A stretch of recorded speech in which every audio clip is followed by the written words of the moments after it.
अंसारी महापंचायत registered सामाजिक संगठन है जो पिछले कई वर्षों से अंसारी और पसमानदा समाज को जगाने का काम कर रहा है। हमारा संगठन पूरे बिहार के लगभग सभी जिला में है। पिछले बार बिहार विधानसभा का चुनाव पप्पू यादव जी के साथ गठबंधन में हम लोग लड़े। कई जगह हम लोगों ने उम्मीदवार भी उतारा, कामयाबी नहीं मिली, लेकिन एक बात हुआ कि हमारा समाज बहुत ज़्यादा जागरूक इधर के हुआ। ये समाज अति पिछड़ा समाज कैटेगरी में आता है। बहुत ज़्यादा बैकवर्डनेस होने के नाते ये समाज बहुत ज़्यादा पॉलिटिकल हिस्सेदारी को लेकर, सामाजिक हिस्सेदारी को लेकर जागरूक नहीं है। अब हम लोग जो नई पीढ़ी है हमारे समाज की, उन लोगों ने अपने हाथ में इस चीज़ को लिया है कि हम लोग अपने समाज को जगाएंगे। क्योंकि जब आबादी के एतबार से बात करेंगे तो पूरे बिहार में सबसे बड़ी आबादी का यादव समाज का 14% है। उसके बाद दूसरी सबसे बड़ी अगर आबादी किसी का है तो अंसारी समाज का है। 11% आबादी पूरे बिहार में हम लोगों का है। इसके अतिरिक्त और जो पिछड़े मुसलमान हैं, टोटल पिछड़े मुसलमानों की आबादी पूरे बिहार में 14% जो यादव के बराबर होता है। M22 समीकरण के नाम पर आज तक हम लोग राजद को वोट देते आए हैं, लेकिन हम लोग के बदले में कुछ भी नहीं मिला। मुसलमानों के नाम पर कुछ चुने मुसलमानों को, पैसे वाले मुसलमानों को वो लोग जगह दे देते हैं, लेकिन जो रियल वोटर है, जिसकी बड़ी आबादी है, उसको हमेशा नज़रअंदाज करते आए। अभी के दिनों में 2 राज्यसभा का चयन हुआ। एक पे डॉक्टर फयाज अहमद साहब को भेजा गया, दूसरे पे आपकी उषा भारती जी ने। इससे पिछले बार भी राज्यसभा का जब चयन हुआ था तो डॉक्टर अशफाक करीम साहब को भेजा गया था। वो कटिहार मेडिकल कॉलेज के मालिक हैं, और अभी जो भेजा गया वो मधुबनी मेडिकल कॉलेज के मालिक हैं। जो पैसे वाले लोगों को भेजा जा रहा है 40 करोड़ 50 करोड़ रुपया ले करके, वो हमारे कौम और हमारे समाज का भला नहीं कर सकता है। वो लोग सिर्फ अपना पैसा बचाने के लिए, अपना बिजनेस को बढ़ाने के लिए पैसे देकर राज्यसभा जाते हैं, जिससे मुसलमान कौम को कुछ ज़्यादा होने वाला नहीं है। जो रियल कार्यकर्ता है उनको कहीं कोई जगह पार्टी में नहीं दिया जा रहा है।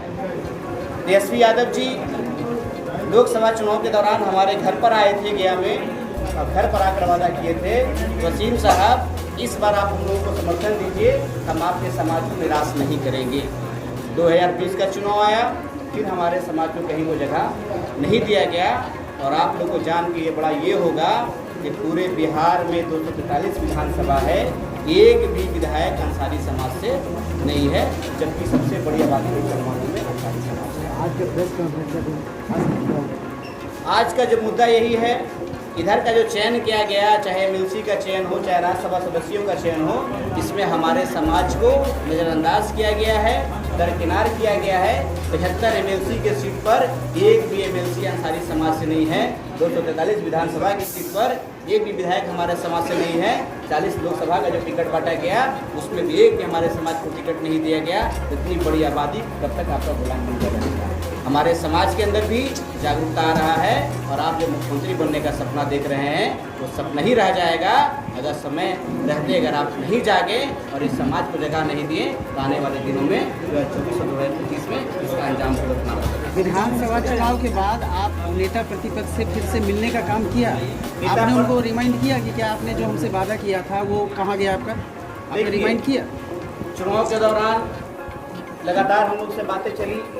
5 सीट पे बातें तय हो गई थी कि अंसारी समाज को 5 सीट हम लोग देंगे। कि जैसे जैसे चुनाव नज़दीक आता गया, आप लोगों ने भी देखा कि सबसे पहले सीताराम मांझी जी आउट हो गए गठबंधन से।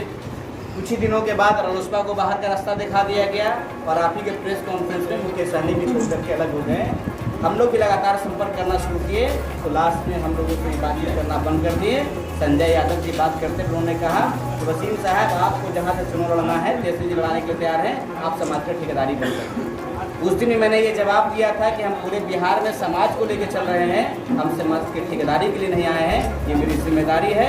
समाज को टिकट दीजिएगा तो हम लोग आपके साथ हैं, अपनी टिकट भी आपके साथ हैं। पप्पू यादव के साथ आप गए थे, उन्होंने आज तक तो अंसारी समाज का कोई मुद्दा नहीं उठाया है अब तक। देखिए, चुनाव में गठबंधन हमारा हुआ था, चुनाव हमारे समाज को टिकट भी उन्होंने दिया, हमारे समाज के करीब 12-15 लोग पूरे बिहार में चुनाव भी लड़े, ये मौका तो उन्होंने दिया, इसको उनका धन्यवाद आज भी करते हैं। और रही बात आवाज़ उठाने का, तो आज बिहार में जो भी छुटपुट घटना होती है, दुर्घटना होती है, पप्पू यादव जी आज भी आगे रहते हैं, बिल्कुल संदेह नहीं। आगे क्या करेंगे जब आपको नजरअंदाज किया जा रहा है, आगे क्या करेंगे? अब तक हम लोग सभी पॉलिटिकल पार्टियों के दरवाजे पर जाकर के अपने डिमांड को रख रहे थे, अपनी बात को रख रहे थे कि हमारी आबादी है, तब तक नज़रअंदाज करते रहेंगे। एक न एक दिन हमारा समाज जागरूक होगा और अपने हिस्सेदारी के लिए बगावत करेगा।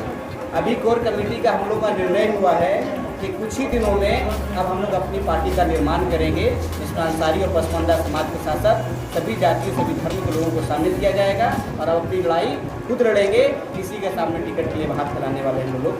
पार्टी का नाम बताना चाहेंगे या अभी तय नहीं? पार्टी जो ये प्रस्तावित नाम जो भी हम लोग तय किए हैं, जो हम लोग इलेक्शन कमीशन में भेज रहे हैं, राष्ट्रवादी समता पार्टी या राष्ट्रवादी जनता पार्टी, इसी पर भी निर्णय हुआ है। इलेक्शन कमीशन हम लोग इसी नाम से भी अप्लाई कर रहे हैं। चलिए, थैंक यू। मेरा नाम मोहम्मद नौशाद हुआ, अंसारी महापंचायत उत्तर बिहार के प्रदेश अध्यक्ष। जैसा इन्होंने बताया, आपको क्या लगता है कि पार्टी के गठन के बाद ही आपके जो समुदाय हैं उनको उचित जगह राजनीति में भागीदारी मिल पाएगी? देखिए, सबसे बड़ी चीज़ है कि मेहनत करने से इंसान को पीछे नहीं हटना चाहिए। हम लोग पिछले 3 साल से लगातार हर एक जगह जाने की कोशिश कर रहे हैं और वैसे जैसा कि आप लोगों को वसीम भाई बता दिए कि हम लोग किसी भी पार्टी से बैर नहीं रख रहे हैं, इवन कि हमको भाजपा से ही बैर नहीं है। लेकिन हमारे समाज की इतनी बड़ी आबादी है, तो हमारे समाज को जो सम्मान देगा हम उनके साथ खड़े 100% रहेंगे। ऐसा नहीं है, अब शुरू से लेकर आज तक हमारे पूर्वज लोग आरजेडी को ही झोला भर के देते आए हैं, लेकिन उन्होंने बदले में हम लोगों को क्या दिया? बदले में हम लोगों को कुछ नहीं मिला है। आज भी हमारे गार्जियन लोग आरजेडी को सपोर्ट करते हैं, लेकिन आज जो युवा वर्ग है वो 100% तेजस्वी यादव को दरकिनार करेगा अगर वो हम लोग को नहीं मतलब समय रहते हुए पहचान पाए कि इतनी बड़ी आबादी 11% पूरे बिहार में अंसारियों की है। उसके बाद हम लोग से बात करने तक का उनके पास समय नहीं है, तो उनको क्या लगता है कि माई समीकरण बना के वो मुख्यमंत्री बन जाएंगे? ऐसा सपना वो देखना बंद कर दे। और परिवारवाद जो चला रहे हैं, एक भाई हसनपुर से विधायक है, एक भाई इधर से है, फादर जो है उनके अध्यक्ष है, माता जी जो है सो आपकी विधान परिषद की ये बनी हुई है, और मीसा भारती अभी देखिए कि बन गई राज्यसभा सदस्य। तो इस तरह से पूरे परिवार में 5 के 5 लोग अगर सारे अपने ही सीट पर बैठे रहेंगे तो बाकी लोग क्या करेगा? सिर्फ उनके पीछे पीछे रहेगा और उनका झोला ढोएगा। तो वो आप आज का युवा नहीं करने जा रहा है। राजद से ही नाराजगी क्यों? मुस्लिम हितैषी तो जदयू भी अपने आप को बताती है। नहीं, मुस्लिम हितैषी जदयू अपने आप को बताती है, तो हमको नाराजगी राजद से नहीं है, ना ही जदयू से है, ना भाजपा से है। हमको जो सम्मान देगा हम उसके साथ जाने के लिए तैयार है। हमारी सबसे बड़ी आबादी 11% है, और हमें को अगर पूरे बिहार में 243 विधानसभा सीट है, वहाँ से एक भी सीट नहीं मिल रहा है, इसका क्या मतलब होता है?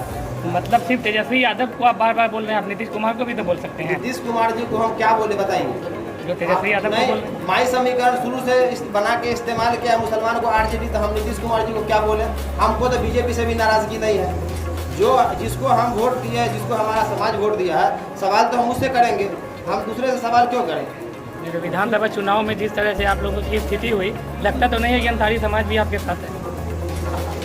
हम लोग अभी स्टार्ट किए हैं, धीरे धीरे लोग जुड़ेगा, लोगों को समझा रहे हैं 3 साल से, बहुत सारे लोग अभी आए हैं। धीरे धीरे जब समय आएगा तो लोग एकजुट होते चले जाएंगे। ऐसा नहीं है, हार जीत अपनी जगह पर में है। पप्पू यादव जी बहुत दिन से मेहनत कर रहे हैं, मुकेश सहनी बहुत दिन से मेहनत कर रहे हैं, बाकी लोग भी बहुत दिन से मेहनत कर रहे हैं। राजनीतिक में अचानक से सब कुछ नहीं हो जाता है, बहुत जगह लॉटरी भी लगता है। जब समय आएगा तो हम लोग का काम है मेहनत करना, मेहनत करते रह रहे हैं। सारी समाज की बात कर रहे हैं, हम लोग बात नहीं कर रहे हैं, सारी समाज की बात कर रहे हैं। हम अंसारी प्लस पसमानदा समाज की बात कर रहे हैं। मुस्लिम जब हम उस जगह पर जाएंगे तब हम अभी राजनीति की बात कर रहे हैं। तो राजनीति में सब लोग अपने अपनी बात कर रहे हैं। यादव समाज अपना बात कर रहा है, सहनी समाज अपना बात कर रहा है, कुर्मी समाज अपना बात कर रहा है। तो हम अंसारी है तो हम अंसारी की बात करेंगे ना। पहले हम मजबूत होंगे तभी तो हम आपको लेकर चलेंगे। पहले अंसारी मजबूत होगा, फिर पासमानदा मजबूत होगा, फिर सारे मुसलमान मजबूत होंगे। पहले हम खुद कमज़ोर हैं तो हम अपना पहले अपने आप को मजबूत होंगे तभी तो सभी को लेकर चलेंगे। हम तो यहाँ अभी खुद कमज़ोर हैं। ठीक, धन्यवाद।